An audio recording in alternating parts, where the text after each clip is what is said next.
Edgar Wright was originally attached to direct Ant-Man and was working on script treatments all the way back to 2004. And as the development went on for Ant-Man, it kept getting pushed back. It kept getting pushed back. They couldn't get the actors they wanted. This film was supposed to be a Marvel Phase 1 film, so it was supposed to be released before the Avengers. But they kept having problems on productions. He had problems with studio heads. He didn't get along with Kevin Feige. He wanted to make a Marvel movie, but he said, I didn't know if they wanted to make an Edgar Wright film.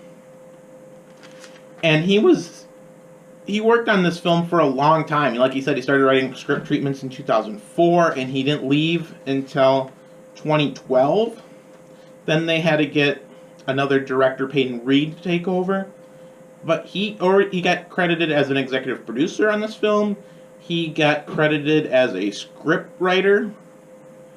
And this was a project for him that he would love to have worked on, but stuff didn't work out. This film was pushed back. It was a Phase 2 film. And he's like, well, now I don't have a film, and I don't know what to do. So he's like, I'll be happy if I can make a movie that was released by the time that comes out. Well, he had an idea for a movie, Baby Driver, which is kind of like a jukebox musical, but the songs are action sequences, and they're all choreographed to these songs. And this just got released on Blu-ray and 4K. And this movie is amazing. And he got the title from a Simon and Garfunkel song released on their Bridge Over Troubled Water album. This movie has not just that song, it has so many songs, and the songs, they form a framework around the characters. And there's times where this movie, just the characters sit down and they're like, hey, so what you listening to, baby, on your headphones? It is a musical in the most unmusical-like sense, where there's no, we're going to stop the action, we're going to sing. There's no, we're going to run down the street singing and dancing. There's one scene where he's got his headphones on, he's walking down the street getting coffee, and then he's kind of dancing along with the song, but this is a different kind of musical, which I really like. He picked out these songs beforehand, and he choreographed action sequences to the songs, but when you're storyboarding something, that's different than actually filming it. The cars aren't going to come down the exact second you want them to line along with the song. So how did you fix this? He had one instant in this movie where the scene went a little longer than the song he wanted to line up with, in the Halloween mask chase. And this is one of the best scenes in the movie, but I don't really want to spoil. This has a lot of humor in this Halloween mask chase. So they have to get out of a car, they go back in another car, the kid drives like, but now, baby, the main character, he's like, now my headphones are all out of whack, and I gotta restart the song because I missed my part. And I'm like, this is genius to get around an editing error of how do we make this chase line up with that chase with the storyboards not working. So he choreographs these chases to this music. He has moments where he meets a character and she's singing a song, and then they like, so you like that song? Have you heard of this song? And this has 30 songs on the soundtrack, and 29 of them are in the film. And this soundtrack is my second favorite soundtrack of the year. The only one I like better is Guardians of the Galaxy Volume 2. And he is a close, Edgar Wright, who made Baby Driver, is a close friend with James Gunn, who did Guardians of the Galaxy Volume 2. So they were going down, and they're like, going track by track, do you have this song? No. Do you have this song? No. Do you have this song? No. Because it would have been, oh my gosh, we have the same song, we're two movies that feature music heavily, what are we going to do? But it worked out great, and when he was constructing this song, and he was constructing the music, he actually used cover versions of songs, like Tequila. He used the button-down brass instead of the champs who had the hit with it, just because he can line up the action better. And this is a passion project for this guy, like I said with Orson Welles' Baby Driver, because he had to make a film because he was upset about Ant-Man. And Ant-Man, I love Ant-Man, but this way we got two great films instead of one. And the way that the songs line up, I love, and he put a lot of thought and a lot of work into which songs go where.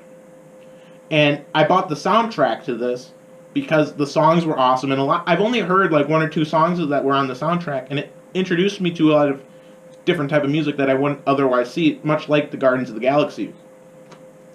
And this cast is fantastic. You got Ansel Elgort, who plays Baby. I've seen him in The Fault in the Stars. Kevin Spacey plays Doc. I've seen him in a lot of stuff. He's Kevin Spacey. Jamie Foxx from Ray plays Bats. Lily James plays Deborah. And John Hamm plays Buddy. So the story is there's an orphan child, Baby, and his parents get killed in a car accident. Then he has tinnitus, which means he's got a ringing of the ear, so he has to play music to kind of drown that out and to function. And he gets in debt to the mob, and Doc in the mob, and Kevin Spacey's character. And he has to be this getaway driver if he wants to pay off his debt, and then he can get out of the mob. Well, he goes and he meets a young lady, Deborah, Lily James. She played Cinderella in the live-action reboot. And he starts having feelings with her, and they bond really fast. But he's in with the mob, and he doesn't want anything to happen with her. And this, you see, the situation is not really the situation is the villain. Is he likes this girl, he can't be with this girl because he's working for the mob as a getaway driver. And there is a villain later in the film.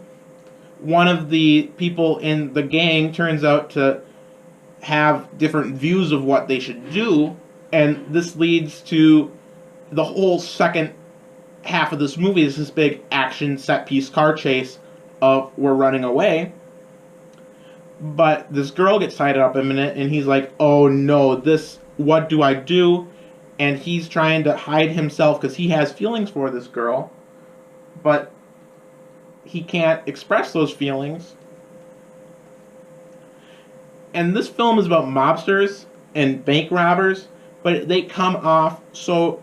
I would like to hang out with Doc and Bats and Buddy and all these guys. I would like to hang out and have a drink with these guys because they are so interesting characters. One turns out to be crazy, and he thinks he's doing the right thing, but he's leading the other path astray, and this camaraderie breaks down.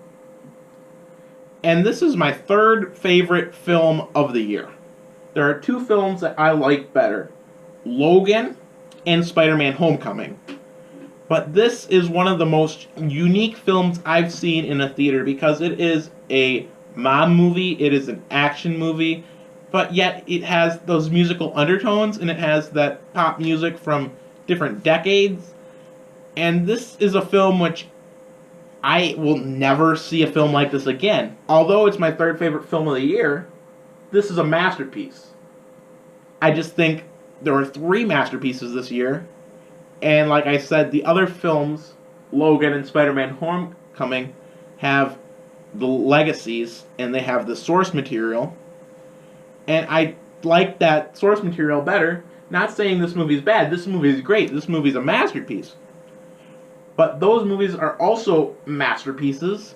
They're just like a little less great, and because they have more connections to these characters, because I've had all these years of knowing Professor X, and how many Wolverine X-Men movies have we had before that that helped set up that movie. You got Spider-Man Homecoming, which is the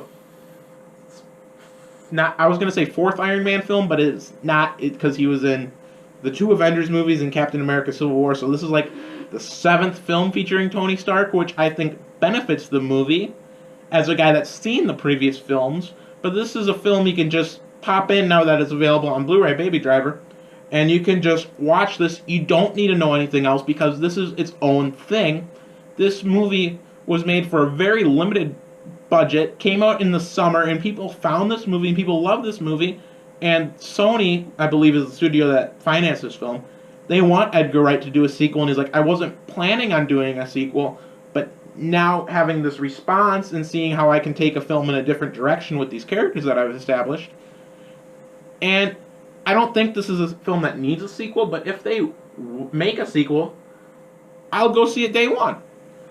I saw it with my brother, and I saw it with his friends, and this is one which I wasn't really 100% served going into it, but I absolutely love this film, and it is a R-rated action film. There is some swearing, there is a lot of violence, but if you're not turned off by that, and I'm just making you aware of it now before you go show it, Baby Driver is an excellent film, and I'll highly recommend it to anybody that wants to see it.